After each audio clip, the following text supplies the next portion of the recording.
Good afternoon. Welcome back to the lunchtime interviews live here from Salzburg.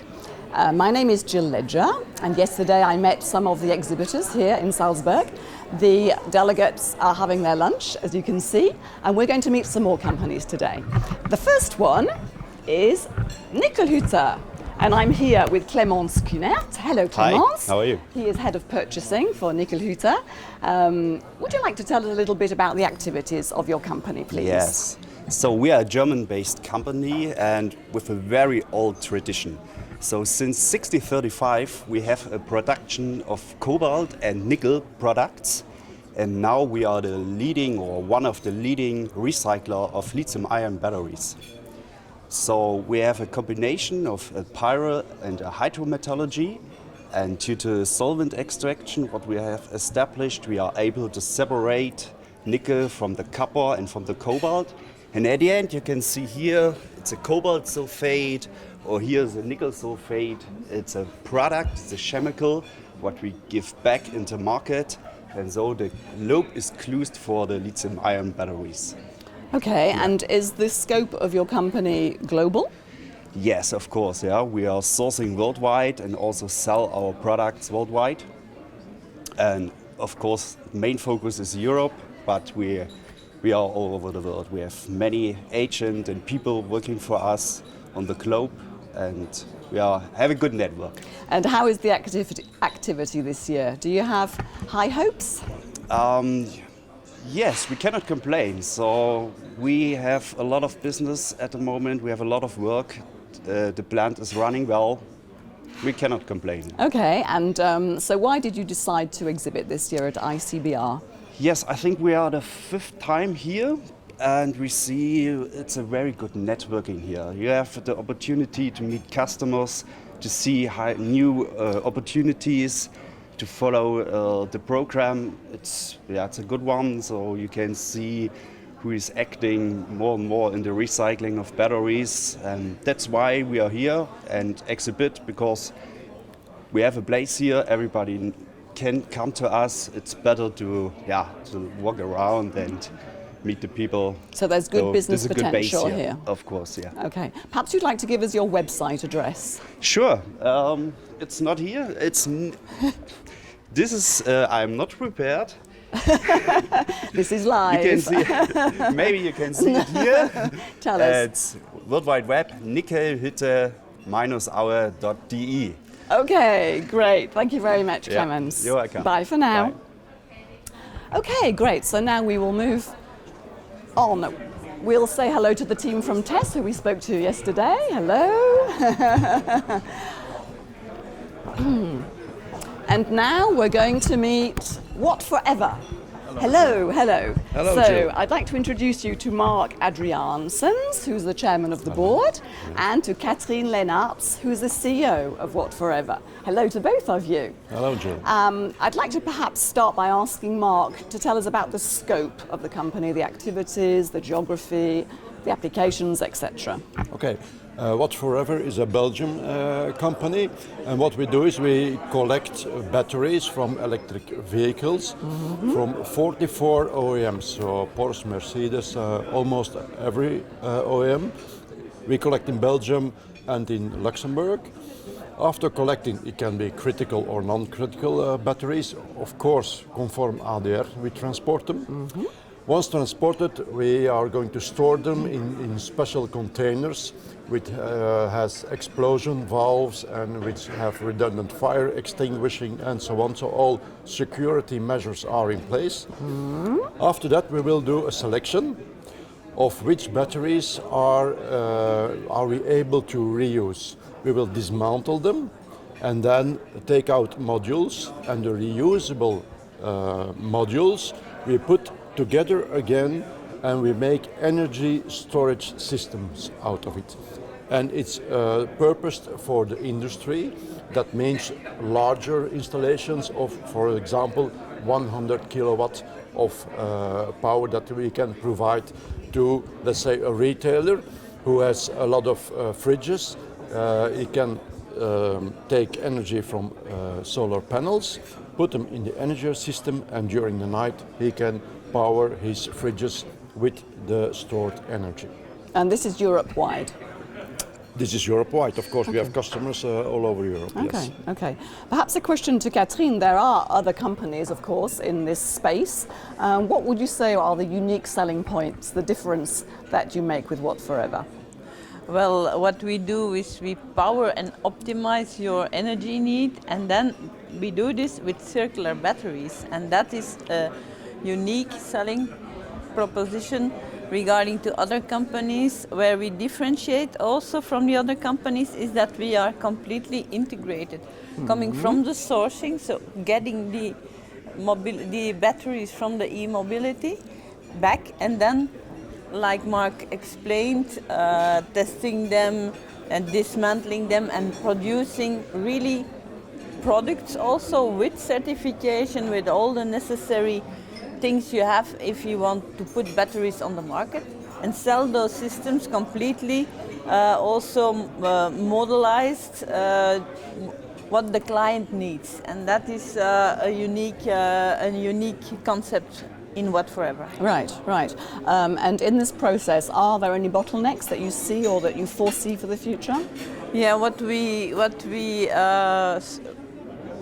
see today is that we have a lot of demand. People want our circular batteries. Supermarket chains, they like our product because they can replace the diesel generator with it.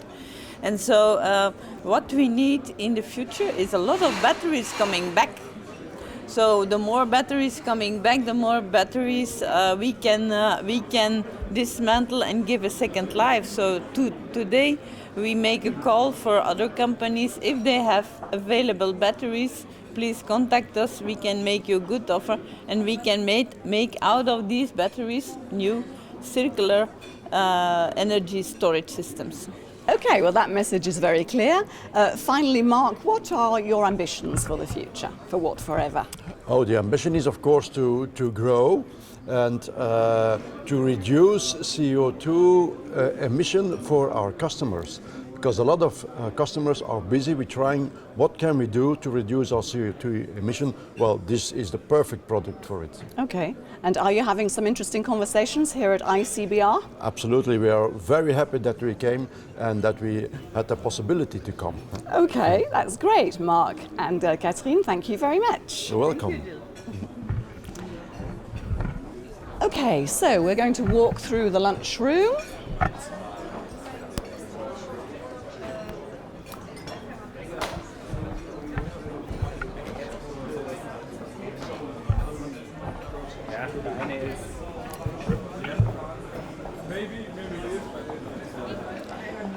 So here is the VW test drive booth. Hello.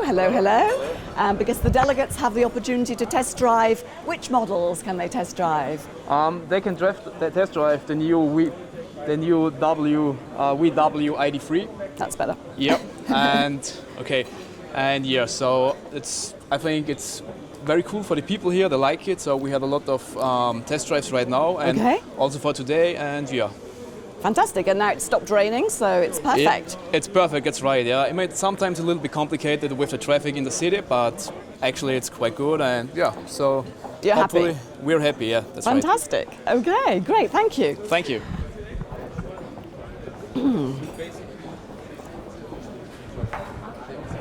Hello, am I interrupting a business meeting? Sorry. So now I'd like to introduce you to Johan van Pepperzel, who we've all known for a very long time in his Van Pepperzel company. But Johan has also founded this company called Battery Safety Solutions, which is relatively new. Yes, Johan? Tell us what you do.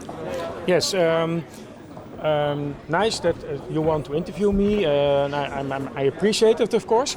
And we are myself, Robert van Veen and Abner, Abe. We have founded Battery Safety Solutions.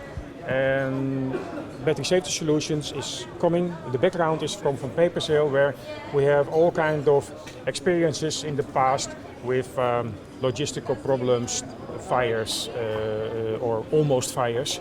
So we have developed our self-safety products and extinguishers, and due to the fact we do also sell sorting equipment in Europe, we got a lot of questions in relation to how can you help us with packaging, how can you help us with etc. etc. So we decided with 4 guys, I forgot one to mention, Arul, we created battery safety solutions, and we are selling these kind of products, and that's why I'm here at the conference to present the possibilities of using our equipment to have more safe storage and safe transportation. And you're finding that the delegates are interested? You're having some good contacts? We just kicked one out. Yes, away. I'm sorry about that. I lost you a customer. No, of course, this is the very difficult times, and I'm happy that finally we have a face-to-face conference and not only Teams meetings and so on. So I'm very happy to be here. And of course, with 300 delegates, we have more questions and more prospects than with 100 delegates available. But I'm still okay with the comments and the questions I got. And the scope of the company is Europe-wide, or is it global? Oh, no. We are selling everywhere, especially in Australia. A colleague of Libby has several of these storage containers and transport containers and extinguishers. So we have a very big client in Australia, and we sell everywhere in Europe. We rent these containers also for temporary storage or safety issues to OEMs, but also to companies like IDIADA, who do testing of electrical vehicles in Spain, and then they have to temporarily store it, and then they use our equipment. Okay, great. Thank you very much, Johan. Thank you. Go and find your customer.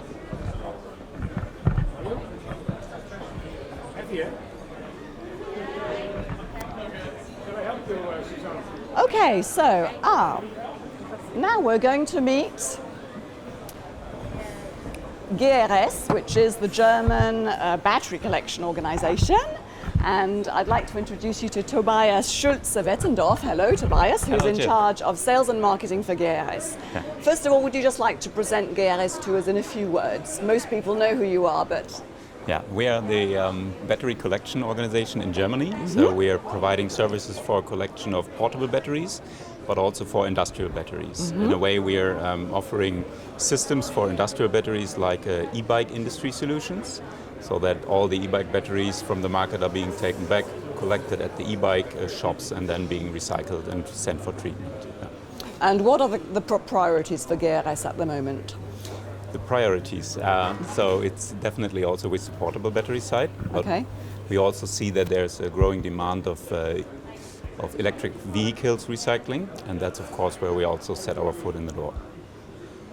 And the volumes, the activity this year, has it been impacted, or have you seen a continued flow of batteries coming back? Yeah, okay, so we also had a major shutdown in Germany, so a lot of the shops were closed, and we definitely saw that the volume was going back in the months of, let's say, from April to June, but it's now picking up, and we are expecting that the volume will go up again. Okay, and why is it important for an organization like GRS to come to conferences such as ICBR? Is it for communication purposes?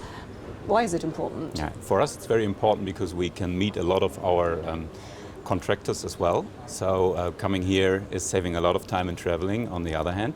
So, and it's very good to have all these talks, the sessions, the information we can gather here. So from recycling technologies, what will be the next trends in, let's say, Second Life and stuff like that. So it's very important that we keep up to date and that we know and identify new recycling processes, for example, so that we can adjust, discuss with the organizations also offering these services, and then later on conclude deals with them or see how we somehow are being able to keep track with them and ensure that when they start operational, because a lot of these things are not really operational yet, so that we are one of the first movers as well. We are always looking for innovations. Okay, keeping one step ahead. Yeah. And as a final message, do you feel optimistic about the activity for the coming months, for the next year? Optimistic. Yeah, I think the business will pick up. So what we saw is in the electronic vehicle part, for example, the electrified vehicle battery recycling, we also saw that there's not a major impact. So the volume is coming back. And for the portable battery side, we expect that it will be increasing as well. Okay, great. Well, we hope that continues. Thank you very much, Tobias. Okay. Thank you. Yeah. Okay, so Tobias, yes, thank you very much. So now I'm going to welcome Claude Chanson. So Claude is the General Manager of Recharge, the Advanced Rechargeable and Lithium Battery Association for Europe. Welcome, Dr. Chanson.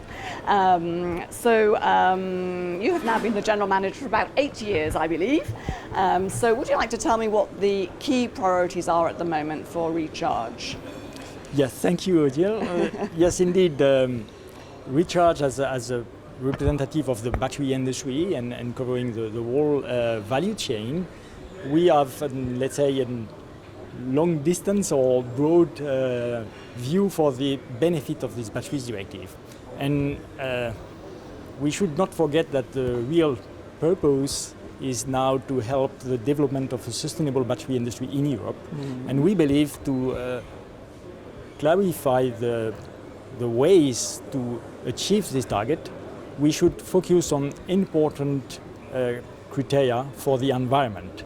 And what we have in mind is clearly to develop this first carbon footprint for batteries, which we believe is something that can be calculated today. Mm-hmm. It can be attached to a product.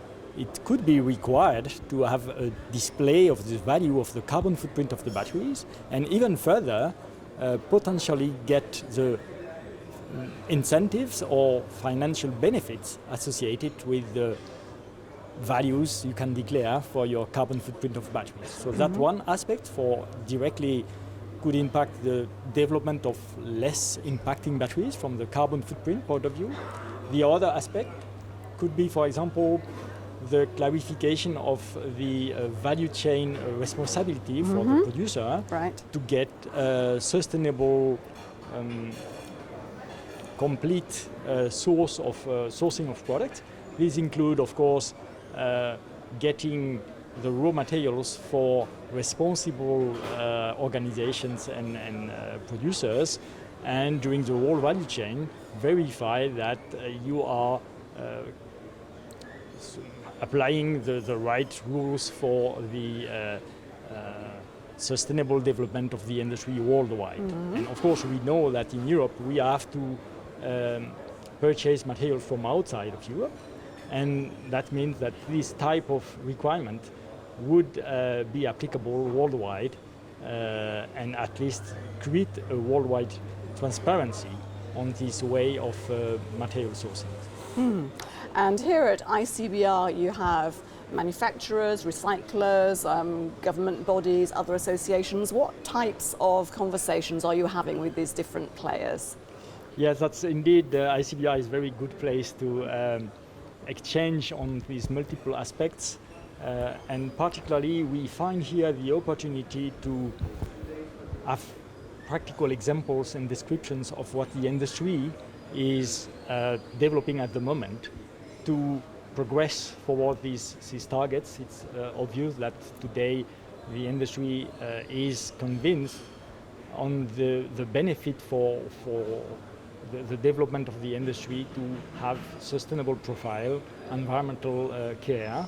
And we have here practical examples of how to recycle batteries with more efficient process, with less polluting process, and all of these aspects. And of course, we also here have the in recycling the battery, the input we can get from these recycled materials in a circular economy, and therefore having this contribution to manufacturing products in a more sustainable way. So plenty of opportunities indeed to confirm our knowledge and background in order to have a meaningful representation of the industry when it comes to discussing the future regulations which are ongoing. Absolutely, so both industrial and regulatory. Yes, exactly. Those aspects are so ongoing discussions with all of the authorities in Europe. Indeed, that's really what we focus on as an industry representation. We feel very much involved in achieving a new regulation that could make sense and that could be supportive of these spirit of developing a sustainable industry in Europe and make it more competitive, which is indeed, we know, not such an easy task. Sustainable, profitable industry in Europe. We have to achieve both targets. Absolutely. Thank you very much, Claude. It was my pleasure. Thank you. Thank you. So that's the end of our lunchtime live interviews for this edition of ICBR. So thank you very much for watching, and goodbye from Salzburg.